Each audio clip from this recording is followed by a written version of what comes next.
Prospective voters. Indeed. I think they're finally seeing that when they let her out, she makes too many mistakes, so they're like, just stay home. Yeah. Yeah, well, that's the thing. But now you're going to have her doing interviews, so they're keeping her off the campaign trail, and they're going to have her doing interviews like CNN and this other Politico town hall and CNN town hall. So they're trying to do what they can right now, because I guess the rallies are really small. You saw the one with Barack Obama the other day. Very few people there. They didn't even have risers set up because there were so few people there. And you get President Trump with a massive town hall meeting, or a massive meeting in Madison Square Garden, which was sold out in about 3 hours in Madison Square Garden. Yeah. So, and I've had a good time watching the McDonald's memes over the morning, because on Sunday, President Trump, he served at a McDonald's in Pennsylvania. It was closed to the public because they can't just have somebody running through who might be a prospective shooter, because that's a big problem for him.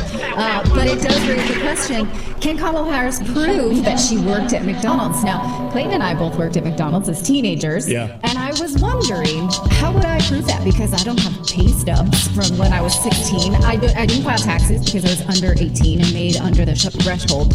So if someone were to push you, but then again, I have not been vetted to be the vice president of the United States with the highest security clearance. So you would think that they would have as far back as her elementary school transcripts. They would have everything, right? So somebody knows. Why are we being left to wonder? Is she lying about work? What a dumb thing to lie about. What do you think about this? Well, I think it's interesting. I have my McDonald's badge that I kept. Is that real proof though? Like, you could order that on Amazon. You could have that made on Etsy. I guess. Right. I have photos of me working at McDonald's. Okay. I have the 5 a.m. hours that I used to get up and go and work the grill shift at McDonald's. And your mother who chewed you out when you quit as well. She would be a witness. Exactly. I think if Kamala's going to post pictures of her with some lady that's not even her grandmother, she probably will vibe up. Yeah. And yeah, I mean, exactly. That's it. Yeah. You want to say on McDonald's? No, that's all I got. All right. Supersize that. Well, we've got a lot of news to get to, so we're going to talk about World War III alert here in just a moment. But first, I'm saddened to say, but quite clearly, we are living in a realm of tyranny right now with these agencies right now. I see a lot of talk about they're not going to let Trump win this election, even if he does win, in a landslide. And I've been saying this for a long time. You've got these individuals, 3 assassination attempts, roughly, money going to Ukraine, more money. They just announced $400 million going to Ukraine. Big Pharma running the show. Now you have RFK Jr., of course, in the mix, saying he's going to shake up everything. So will they allow President Trump to become president? It's going to be very, very interesting if this happens. And that's what I want to tell you about our friends over at Black Forest Supplements, because they have NMN. It's the first prescription anti-aging drug. And what's amazing about it is that the FDA is going after them. They're attempting to change the status of NMN supplements to be classified as a drug, which would allow pharmaceutical companies to control it. This move is not based on the efficacy or safety of NMN, but is aimed at cornering the market and taking the supplement away from you. I mean, just last week, Black Forest, alongside the NPA, sued the FDA for trying to take away such a powerful supplement from the hands of the American people. And right now, we want to thank our friends at Black Forest for fighting for our freedoms. Head on right now for the next 48 hours. You can buy 2 and get 1 free. Just go to blackforestsupplements.com/redacted. blackforestsupplements.com/redacted. They are actively trying to stop them. So our thanks to them for supporting the show. All right. Well, World War III could be coming at any moment. U.S. forces on full combat alert as we speak. Retired advisor to NATO 3-star general says this: update, U.S. forces now are on combat alert. B-52 bombers are at Minot Air Force Base in North Dakota during war games today. Had a hot mic constantly transmitting on HF and talking about transferring fuel between tanks and the fuel systems currently being used in an alert setting as if they're going into nuclear war. Russian, Iranian warships conducting naval drills right now. Russian and Iranian warships conducting naval drills right now.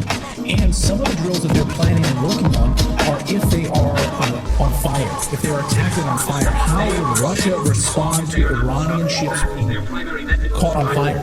Really? So Russia in these drills would come to the aid of Iran. Yes, war game playing out right now in the Indian Ocean as we speak. And a few minutes ago, sources in Iran telling all Iranian news agencies to sound the alarm and get on full combat alert. Now, Netanyahu says we will strike Iran's nuclear facilities. Iran then just issued an alert in response saying if they attack our nuclear facilities, we will destroy Israel's nuclear arsenal and facilities immediately. Now, nuclear war, back and forth. We're going to hit your nuclear facilities, you hit our nuclear facilities.